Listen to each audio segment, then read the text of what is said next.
Blackstone Audio presents Rumo and His Miraculous Adventures, a novel in 2 books by Walter Moers, translated by John Brownjohn.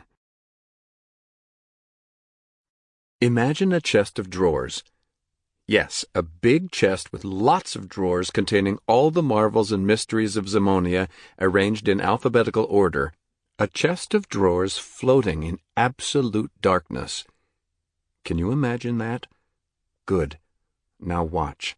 One of those drawers is opening. The one bearing the letter R. R for Rumo. And now look inside. Deep inside, before it shuts again. Book 1. Overworld. Chapter 1. The Silver Thread. Rumo was good at fighting. At the beginning of his story, however, he still had no inkling of this, nor did he know that he was a Wolperting and would one day become Zamonia's most illustrious hero. He had no name, nor did he have the faintest recollection of his parents. He didn't know where he came from or where he would go. All he knew was that the farmyard where he grew up was his kingdom. King of the Farmyard.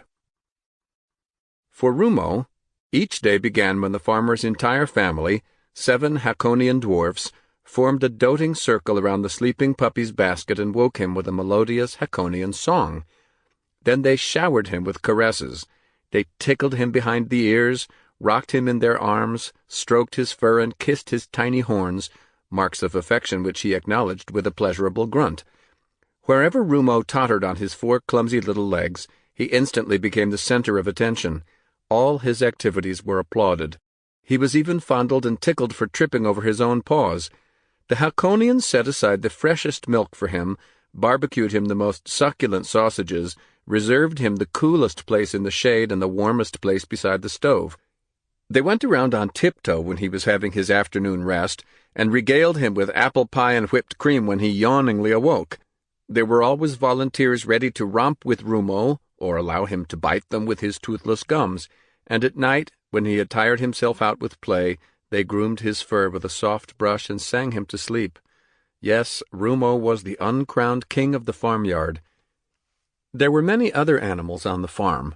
The dairy cows, horses, and pigs were all much bigger and stronger and more useful than Rumo, but none enjoyed the same popularity. The only creature that failed to acknowledge his supremacy was a black, long-necked goose twice his size, which hissed malevolently whenever he ventured too close, so he gave her as wide a berth as... Sample complete. Ready to continue?